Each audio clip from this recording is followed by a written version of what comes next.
رمضان رمضان رمضان يا حبيبي. بسم الله الرحمن الرحيم. الحمد لله رب العالمين والصلاة والسلام على رسولنا محمد وعلى آله وصحبه أجمعين. أما بعد. Assalamu alaikum ve rahmetullahi ve berekatuhu. Hürmetli ustazlar ve kırındaşlar, Ramazandaki günlük sohbet programımızdaki 5. günüde mühim işlerini ilgili kılış degan temada to'xtalamiz. Allah Teala Kur'an-ı Kerim'de mındaqtaydi. Euzu billahi mineşşeytanirracim ve aqimus salate ve atuz zakate ve ma tuqaddimu li anfusikum min khayrin teciduhu indallah. İnnallaha bima ta'malun basir. Ayetning qisqacha tarjimasi: namozni ado qilinglar, zakatni beringlar, o'zinglar uchun ishlagan har qanday yaxshi amal bo'lsa, Allohning dargohida uning savobini topsizlar. Allah haqiqatan qilgan amallaringlarni ko'rib turg'uchidir.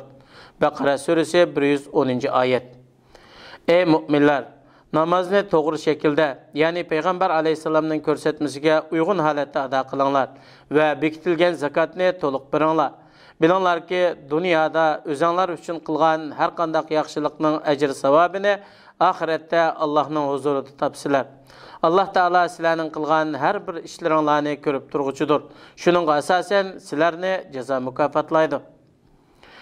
Abu Hurayra radhiyallohu anhudan bayon qilingan hadisda payg'ambarimiz sallallohu alayhi va sallam mundaq deydi: Musulmonning muhim bo'lmagan ishlarni tark qilishi islomining go'zal bo'lganligidandir. Tirmizi rivoyati. Hikoya. Professor o'quvchilarning oldida turdi. Uning bilan ba'zi ta'lim-tarbiya uskunlari bor edi. Dars boshlaydigan vaqtda professor hech qanday so'z qilmasdan cho'ng bir aynak shishini chiqarib, uning ichiga galapi to'plarni silib to'shqizdi. Ondan o'quvchilardan: "Mening qo'limdagi bu shisha liq to'shqizildimi?" deb so'radi. O'quvchilar birdak "Liq to'shqizilgan" dedi.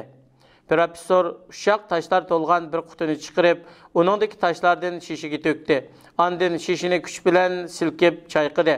Hatta uşak taşlar topning orasidagi bo'shliqlarni to'shqizdi. Ondan o'quvchilardan "Bu shisha liq to'shqizildimi?" deb so'radi. O'quvchilarning hammasi yangidan yana birdak "Liq to'shqizilgan" dedi. Professor qum bilan to'lgan bir qutini chiqarib, uningdagi qumlarni shishida bor bo'lgan narsalarning ustiga to'kdi. Tabii shishining bo'sh joylari qum donchilari bilan to'lgan edi. Professor o'quvchilardan "Mening qo'limdagi bu shisha liq to'shqizildimi?" deb yana so'ragan edi. Ularning hammasi bir ovoz bilan "Liq to'ldi" deyishdi. Professor bir piyola qahvani chiqarib, uni shishida bo'lgan narsalarning ustiga to'kdi. O'quvchilar professorning bu ishidan kulib ketdi. Kulki bisiqqandan keyin buni tushuntirib mundaq dedi: "Men hozir sizlarga bu ishning jarayonini tushundirman. Bu shisha haqiqatan sizlarning har biringlarning hayotiga misol bo'ladi. Dastlabda shishiga solgan galap to'plar sizning hayotingizdagi birinchi qiladigan ishlarga misol bo'ladi. U diningiz, axloqingiz, qimmatingiz, oilangiz, avlodlaringiz, salomatligingiz va do'stlaringiz qatorliqlar. Agar siz hamma narsangizni yo'qotib, mushu narsalar qilib qolsa, sizning hayotingiz yanada mukammal holatda qoladi. Uşak taşlar bo'lsa, hayotingizdagi xizmatingiz, uyingiz, mashinangiz qatorliq narsalarga misol bo'ladi.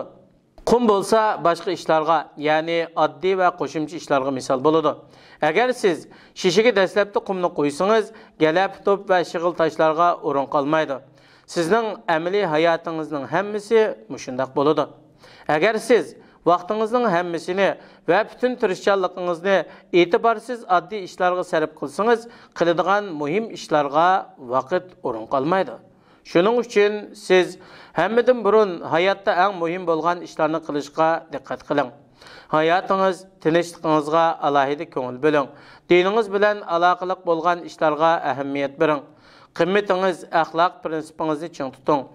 Ailangiz, ota-onangiz, qarindoshlaringiz, farzandlaringiz bilan xursand bo'ling. Hayot sherikingiz bo'lgan qadrdoningizga sovg'at taqdim qiling. Uningga bo'lgan sevgingizni ifodalang. Do'stlaringizni doim ziyorat qilib, ahvolini so'rab turing. Vaqt chiqarib, salomatligingizni, qon bisimingizni tekshirib ko'ring.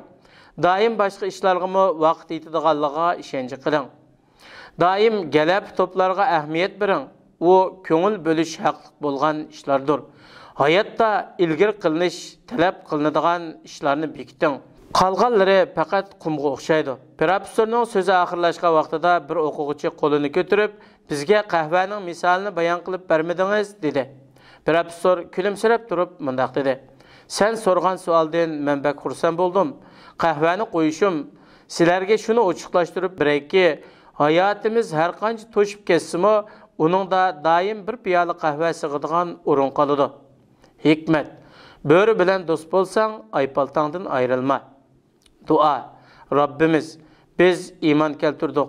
Bizning gunohlarimizni mag'firat qilsila, bizni do'zax azobidan saqlasila, bizni yaxshi kishilar bilan birga Firdavs jannatga kirgizsila.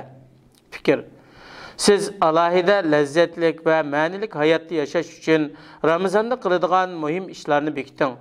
Bu yilda qiladigan muhim ishlarni bekiting. Qolgan hayotingizda qiladigan muhim ishlarni bekiting. Uni yezing. Uningdan keyin uni asos qilib shu yo'lnish bo'yicha xizmat qiling.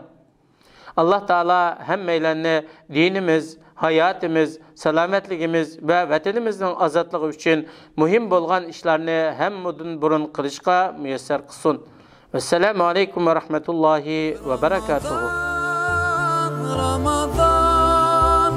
Ramazan